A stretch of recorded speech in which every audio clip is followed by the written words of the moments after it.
Nous allons découvrir le cycle de vie d'un emballage papier-carton et plus précisément son recyclage.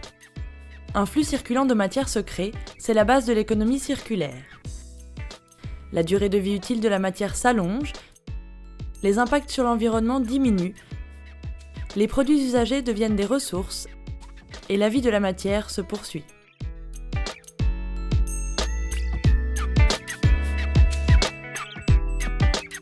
Les emballages papier-carton ont de multiples domaines d'application dans notre vie quotidienne, notamment dans l'alimentaire et l'électroménager.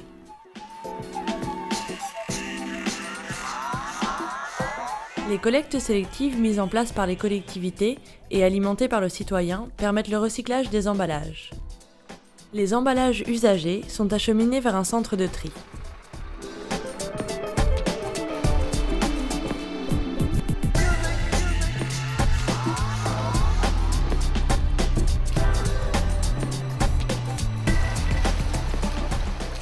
Le centre de tri sépare les emballages collectés sélectivement en fonction de leur filière de recyclage.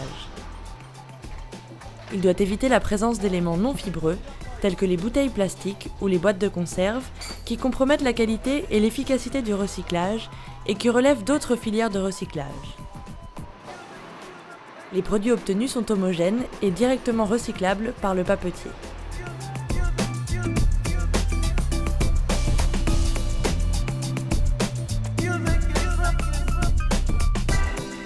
Les emballages sont mis en balles, puis étiquetés, ce qui permet de tracer l'origine et de contrôler la réalité du recyclage. Les balles d'emballage usagées sont acheminées vers la papeterie pour y être recyclées. À l'usine, chaque chargement est contrôlé sur son état général, la présence de matières impropres ou prohibées, le taux d'humidité et la conformité de la sorte. En cas de doute sur la qualité du lot, un contrôle plus approfondi est effectué pour mesurer le poids des éléments non fibreux mais aussi papier graphique, tels que les journaux, les magazines et imprimés publicitaires, qui sont tolérés à hauteur de 5% du poids du lot, mais relèvent d'une autre filière de recyclage. Les papiers et cartons peuvent absorber beaucoup d'eau. C'est la raison pour laquelle il faut contrôler le taux d'humidité de ces matériaux. Jusqu'à 12% d'humidité, c'est un taux que nous considérons comme normal. Entre 12 et 25%, nous devons rectifier le poids du chargement afin de déterminer la valeur réelle du lot. Au-delà de 25%, nous sommes dans un taux que nous considérons comme inacceptable. Inacceptable, car l'humidité peut provoquer des moisissures et rendre les emballages non recyclables. Les lots conformes sont dirigés vers l'aire de stockage où sont empilées les balles qui doivent peser entre 600 et 1200 kg. Format nécessaire à la sécurité du personnel et à l'efficacité de la manutention et du stockage. L'opération technique peut commencer. Les balles de papier-carton sont déposées sur le convoyeur. Les fils de fer sont cisaillés et les emballages usagés sont dirigés vers le pulpeur. La phase d'épuration permet d'éliminer tous les produits non fibreux qui font partie des emballages usagés. Ils seront éliminés par classage et épuration centrifuge.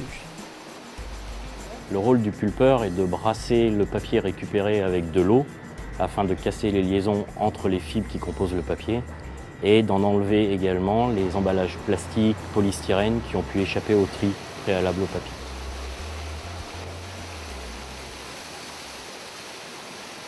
Il existe deux techniques d'épuration. Le classage, qui permet d'éliminer les produits non fibreux qui font partie de l'emballage, en fonction de leur taille, comme les plastiques, les diverses colles et adhésifs. Les fibres traversent un tamis, alors que les matières impropres seront retenues et éliminées. La deuxième technique, l'épuration centrifuge, permet d'éliminer les particules dont la densité est différente de celle de l'eau et de la cellulose. Ainsi, les particules plus lourdes, comme celles du métal ou du sable, et les particules légères, comme celles des colles et de certains plastiques, peuvent être efficacement éliminées. Les impuretés éliminées, et en particulier les éléments autres que les emballages papier-carton, sont un coût pour l'usine, tant à l'achat qu'à l'élimination. À ce stade, il n'y a plus que des fibres et il n'y a plus d'impuretés. Nous sommes revenus à la matière première, celle qui permet de faire du papier-carton neuf. Nous avons obtenu une pâte qui contient environ 95% d'humidité. Faire du papier, c'est essentiellement éliminer l'eau pour former une feuille de papier ou de carton.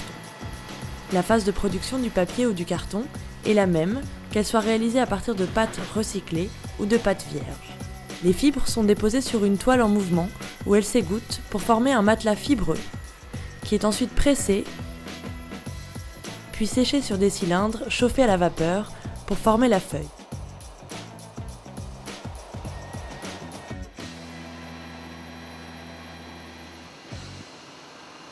Nous sommes désormais en présence d'une nouvelle feuille de papier ou de carton qui servira à la fabrication de nouveaux produits à base de papier carton.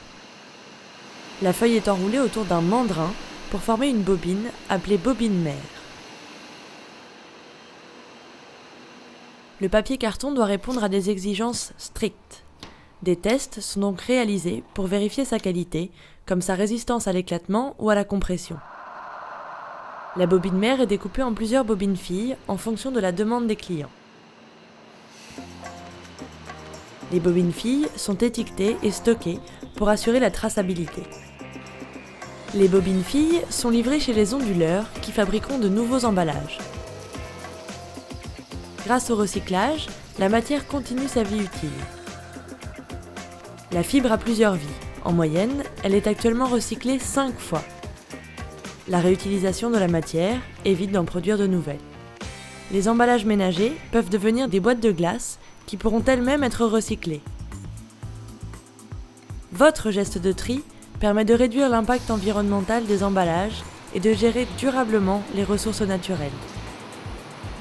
Aujourd'hui, 4 emballages papier-carton sur 5 sont recyclés.